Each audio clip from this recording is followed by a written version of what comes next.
Merci à tous d'être présents. Donc, moi, je suis Gilles Blanchon, je suis associé de la société Gaia Cyberprotect. Je suis consultant en administration système et réseau. Du coup, donc, je vais vous présenter Gaia. Donc, c'est une start-up française qui a été créée en janvier 2022. Elle propose des prestations de services en cybersécurité et en conseil, ainsi que de l'administration système et réseau. Elle est basée à Aix-en-Provence, du coup. Donc, nous avons la gérante, la fondatrice et présidente Priscilla Gavant, qui a 15 ans d'expérience, qui est assise dans le public, dont 6 ans en cybersécurité, en gouvernance. Et moi-même, donc, je suis associé depuis mai 2025, et j'ai 6 ans d'expérience en administration système et réseau. J'ai travaillé à Sanofi précédemment et maintenant je suis chez Gaia Cyberprotect. Donc là, je vais présenter les services côté cyber. Donc du coup, on a de l'analyse de risque et de l'audit, la mise en conformité ISO et homologation, donc ISO 27001, ISO 27005, les normes HDS, NIS 2, le CRA, la résilience aussi.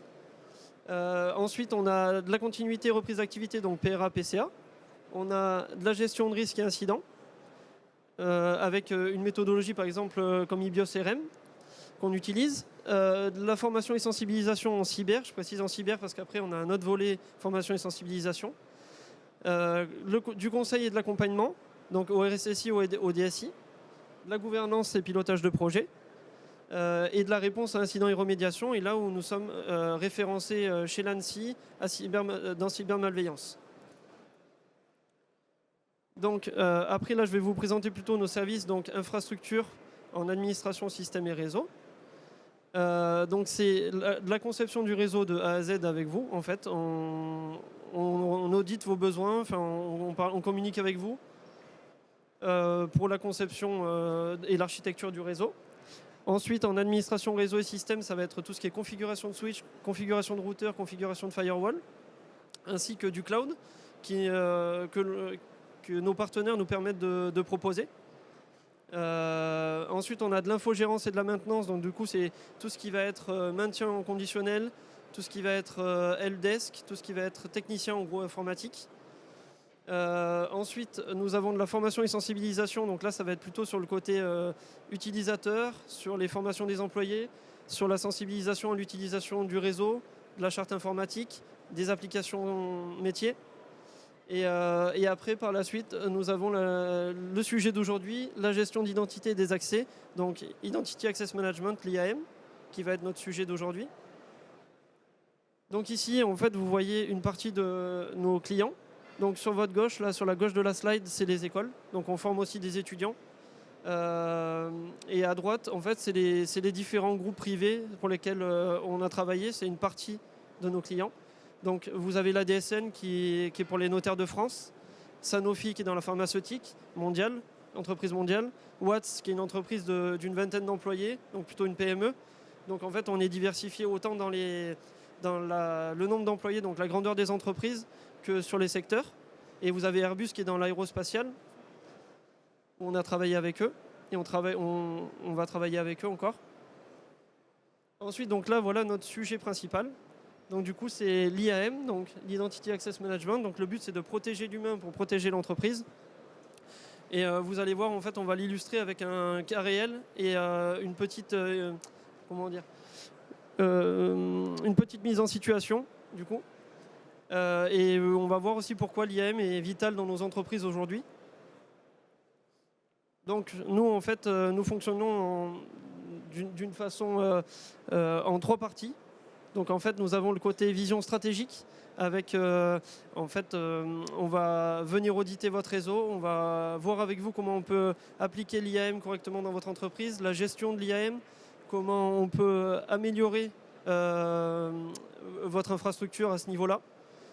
Ensuite, on a avec nos compétences et notre expertise terrain, on va pouvoir regarder les différents endroits où l'IAM peut être appliquée. Ici, par exemple, on a des exemples. Donc nos équipes, elles vont par exemple veiller sur l'Active Directory, ça c'est du on-premise, Azure AD qui va être dans le cloud, les comptes PAM, les accès à privilèges. Donc nous, par exemple, moi, de mon expérience, on avait des comptes PAM serveurs et des comptes PAM PC qui nous permettaient d'avoir des droits plus privilégiés, donc plus de droits, être administrateur de machines et de serveurs. Donc ça, par exemple, c'est lié à l'identité, justement. Et ensuite, par exemple, pour de l'amélioration continue, on peut prévoir du provisioning automatisé. Le provisioning automatisé, c'est la distribution et l'enlèvement des droits, ainsi que la création de comptes et la suppression de comptes, du coup, lors de l'arrivée ou des départs des employés, par exemple.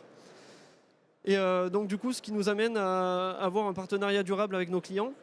Donc, du coup, en termes de conseils, parce que du coup, on va pouvoir vous conseiller en auditant votre système et votre infrastructure et vous proposer différentes solutions. Et ensuite, on va pouvoir déployer à l'aide de nos équipes terrain et nous-mêmes. Et ensuite, on va avoir l'exploitation et l'amélioration continue. Donc ça, du coup, c'est tout ce qui va être maintien conditionnel, tout ce qui va être l'ITIL, du coup, pour l'amélioration continue. C'est des processus qu'on utilise beaucoup. C'est ce qui permet, en gros, de toujours être à la pointe et toujours être conforme aux réglementations. Voilà, donc l'IAM expliqué, en fait, il y a deux grands axes. Donc déjà, la grande question, c'est qui peut accéder à quoi quand on utilise de l'IAM, dans quelles conditions et avec quel niveau de confiance.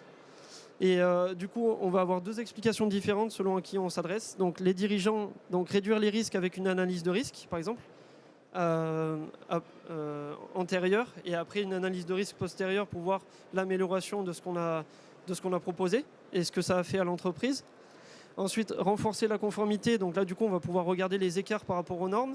On va pouvoir proposer des solutions et une infrastructure qui se rapproche de plus en plus des normes du style NIS 2 qui est actuel, ou alors avec de la résilience pour le CRA, par exemple.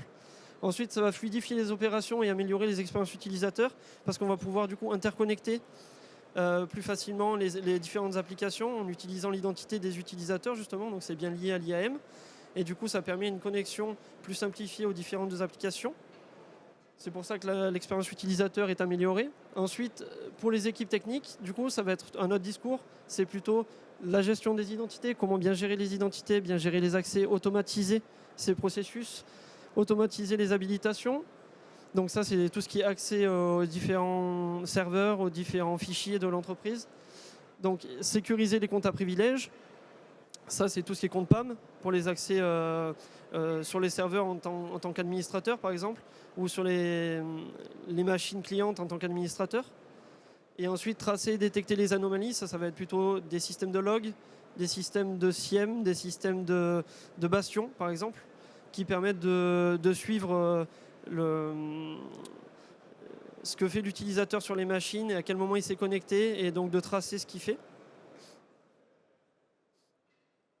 Donc pourquoi l'IAM est devenue vitale? Donc maintenant, les attaques ont changé de... On n'attaque plus des machines forcément, on n'attaque plus des réseaux. On va plutôt, par exemple, cibler plutôt les utilisateurs et donc du coup les accès utilisateurs.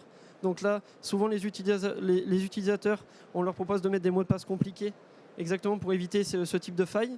On oblige à mettre la double authentification, enfin, c'est pour respecter les normes. Et ensuite, on évite d'avoir des comptes dormants, des accès excessifs qui traînent, donc des accès qu'on n'aurait pas supprimés, ou bien des accès qui ont été mal gérés. Et donc du coup, les comptes dormants, par exemple, dans ce sens-là, c'est des comptes qu'on aurait oublié de supprimer au départ d'employés, ou alors des comptes qui n'auraient pas été utilisés depuis un certain nombre de temps. Donc par exemple, plus de 3 mois. Voilà, donc l'IAM, c'est plus un projet IT, c'est bien un enjeu stratégique. Voilà. Donc là, le cas réel, c'est par exemple le Colonial Pipeline aux États-Unis. C'est une filiale c'est une entreprise qui fournit du pétrole,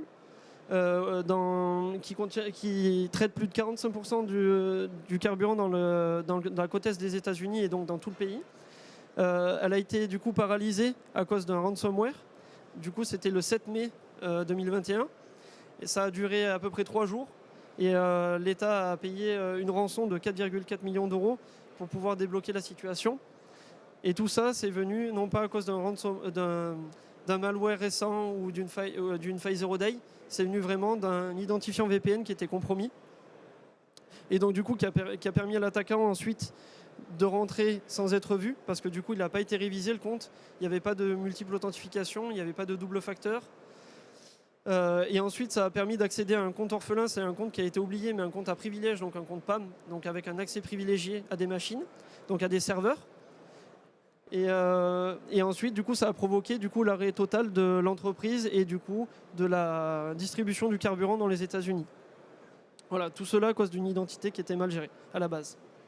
Donc là, je vais vous demander pour l'expérience de fermer les yeux, voilà, et je vais vous guider, du coup. Si vous voulez participer à l'expérience, vous pouvez fermer les yeux. Donc, là, vous vous dites que vous êtes un lundi à 8h42. Du coup, vous arrivez dans votre entreprise. Et là, à 8h43, il y a un email de phishing qui arrive. Un collaborateur, non pas un administrateur ni un ingénieur, clique sur le mail de phishing. À 8h44, l'attaquant se connecte au compte qui a fuité, donc à l'identifiant VPN qui a fuité. À 8h46, l'attaquant explore, il passe de serveur en serveur. Il regarde s'il y a un compte à privilège qui pourrait être disponible pour faire une escalation de privilèges. Il trouve un compte PAM qui a été ignoré, qui n'a pas été revu depuis plus de 3 ans. Et à 8h49, du coup, il devient administrateur du réseau et des machines. Et donc, du coup, il déploie le ransomware. Et à 8h52, du coup, le SI est compromis. Et l'État américain doit payer une rançon de 4,4 millions pour débloquer ces machines. Et donc, du coup, il a suffi de 9 minutes et d'un identifiant compromis pour pouvoir paralyser une grosse partie de la distribution du carburant aux États-Unis. Voilà. Donc, ce qui aurait pu être évité, c'est... Ah oui, ouvrez les yeux, excusez-moi, j'ai oublié. Ce qui aurait pu être évité, c'est donc une revue des habilitations. Ça, c'est ce qu'on propose aux différentes entreprises et à nos différents clients. Donc, une revue des habilitations à chaque départ et à chaque arrivée. Un MFA obligatoire, donc une double authentification. Un provisioning automatisé, donc ça, du coup, ça va être à l'aide de scripts, à l'aide de logiciels qui permettent l'automatisation, du fait de donner des accès ou de retirer des accès. Ensuite, il y a la gestion des privilèges, donc les comptes à privilèges qui doivent être audités et sous contrôle, ce qui n'a pas été fait, par exemple, pour le cas qu'on a vu précédemment. Ensuite, il y a la détection des anomalies, donc ça, du coup, ça va être des sons d'IDS, des sons d'IPS, des sonars, des choses qui permettent de voir le comportement sur les machines et sur le réseau. Et ensuite, vous avez donc du coup la politique IAM qui doit être cohérente avec un cadre gouverné. Donc là, du coup, vu qu'on fait de la gouvernance cyber, c'est carrément notre cœur de métier. Et aligner zéro trust, c'est-à-dire qu'on fait confiance à personne. Voilà. Donc ça, c'est ce qu'on propose à tous nos clients et ce que nous continuerons à proposer à tous nos clients. Voilà donc pourquoi l'IAM est un projet humain. L'IAM est un projet humain avant tout parce que du coup, justement, il y a quand même une collaboration à faire, un accompagnement qui nous permet de vous aider, autant vous que l'utilisation par vos collaborateurs de votre SI, qui passe par l'identité aussi des différentes personnes qui utilisent votre SI, vos clients. Donc, ils se connectent quotidiennement à votre système d'information. Votre activité, donc votre cœur de métier, qui risquerait d'être paralysé en cas d'attaque de ce type, par exemple. Donc du coup, en privilégiant la protection grâce à l'IAM, on peut protéger l'humain et donc les erreurs humaines et éviter les intrusions. Et ensuite, votre réputation, parce que du coup, une fois qu'on est attaqué, ça diminue l'image de marque et du coup, ça vous fait une mauvaise pub. Donc du coup, grâce à notre accompagnement, nous pouvons vous aider à structurer correctement votre IAM, à protéger vos environnements et vos accès. Et donc du coup, pour la phrase de fin, l'IAM n'est pas une technologie, c'est une vision et construisons-la ensemble. Voilà, donc voici nos coordonnées. Donc là, il y a notre site web ici, donc gaiacyberprotect.co. Là, vous avez les contacts téléphoniques, mais tout est renseigné sur le site web, sur la page contact. Vous avez aussi un LinkedIn, il y a une page dédiée à Gaia Cyberprotect. Et merci à vous, du coup. Et vous pouvez nous retrouver au stand H75, on est juste là-bas. Et si vous avez d'autres questions, vous pouvez nous contacter grâce au formulaire qui est sur le site web gaiacyberprotect.co. Voilà. Merci beaucoup de m'avoir écouté et de nous avoir écoutés.